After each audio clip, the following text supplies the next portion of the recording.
हाच तो प्रश्न नाही का? 12वी कॉमर्स नंतर पुढे काय? आणि याच प्रश्नाचं उत्तर शोधायला आज आपण इथे जमलो आहोत. हे विश्लेषण आपल्याला एक स्पष्ट दिशा देईल आणि आत्मविश्वासाने पुढचा निर्णय घ्यायला नक्कीच मदत करेल. तर आपला हा जो सगळा प्रवास आहे ना, तो आपण 4 सोप्या भागांमध्ये पाहणार आहोत. सगळ्यात आधी आपण प्रोफेशनल कोर्सेसची दुनिया बघू. त्यानंतर पारंपरिक डिग्री कोर्सेसवर एक नजर टाकू. मग काही नवीन आणि खूप इंटरेस्टिंग करिअर ऑप्शन्स शोधू. आणि हो, सगळ्यात शेवटी या सगळ्यांमधून आपल्यासाठी परफेक्ट निवड कशी करायची हेही समजून घेऊ. चला तर मग सुरुवात करूया आपल्या पहिल्या मार्गाने, तो म्हणजे प्रोफेशनल सर्टिफिकेशन कोर्सेस.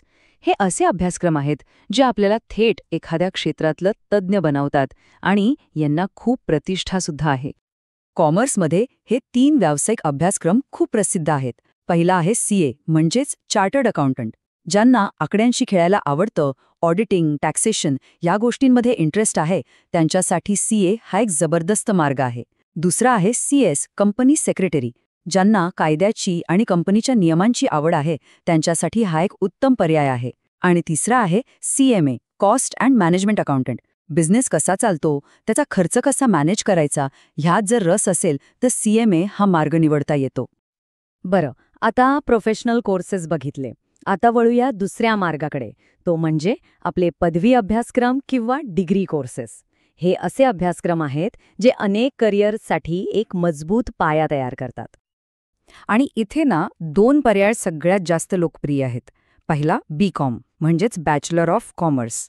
ही एक अशी डिग्री आहे जी अनेक रस्त्यांसाठी एक भक्कम पाया तयार करते.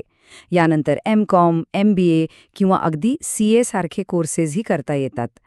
याउलट बी.बी.ए म्हणजेच बॅचलर ऑफ बिझनेस ॲडमिनिस्ट्रेशन हे पूर्णपणे मॅनेजमेंट आणि बिझनेसवर केंद्रित आहे. ज्यांचं टार्गेटच आहे की कॉर्पोरेट जगात जायचंय आणि पुढे एम.बी.ए करायचंय, त्यांच्यासाठी बी.बी.ए हा एकदम सरळ आणि स्पष्ट मार्ग आहे. पण समजा आपलं ध्येय एकदम क्लिअर आहे की फायनान्स, बँकिंग किंवा इन्शुरन्समध्येच जायचंय, तर मग बी.ए.एफ, बी.एफ.एम आणि बी.बी.आय सारखे खास डिग्री कोर्सेससुद्धा आहेत. हे कोर्सेस पहिल्या दिवसापासूनच त्या विशिष्ट क्षेत्रातलं ज्ञान देण्यासाठी तयार केलेले आहेत. त्यामुळे फोकस पक्का असेल तर हे उत्तम पर्याय आहेत. ओके, आता येतोय तिसरा मार्ग आणि इथे गोष्टी आणखीनच इंटरेस्टिंग होणार आहेत. कारण आता आपण पारंपरिक अकाउंटिंग आणि फायनान्सच्या पलीकडे जाऊन काही नवीन, काही आधुनिक करिअर ऑप्शन्स बघणार आहोत. यामध्ये पहिलाच पर्याय येतो तो म्हणजे कायदा, म्हणजेच LLB.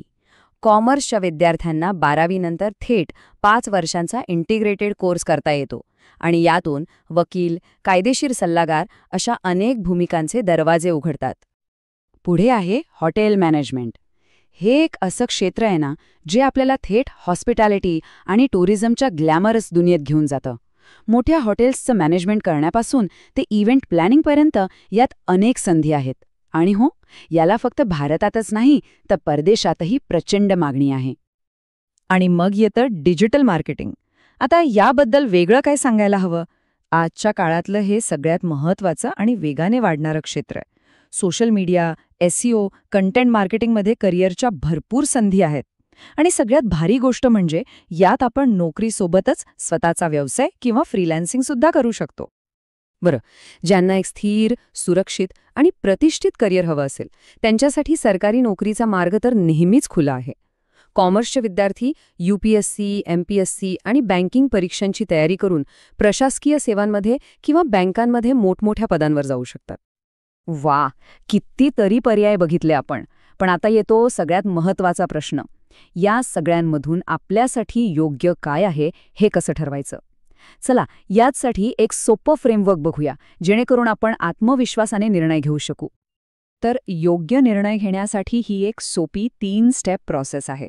पहिली स्टेप, आत्मपरीक्षण. म्हणजे स्वतःला विचारा की मला खरंच काय आवडतं, माझी ताकद कशात आहे.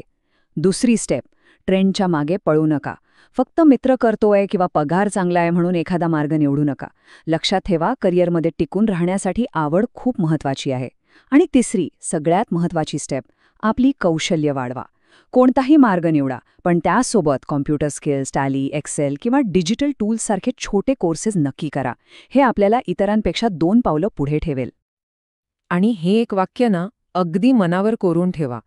फक्त पगार किंवा ट्रेंड बघून करिअर निवडू नका. ते टिकवण्यासाठी आवड असणं खूप महत्वाचं आहे. कारण ज्या कामात आपलं मन लागतं ना, त्यातच खरं समाधान आणि यश मिळतं. तर आपण कितीतरी रस्ते पाहिले आणि योग्य मार्ग कसा निवडायचा याची दिशाही पाहिली.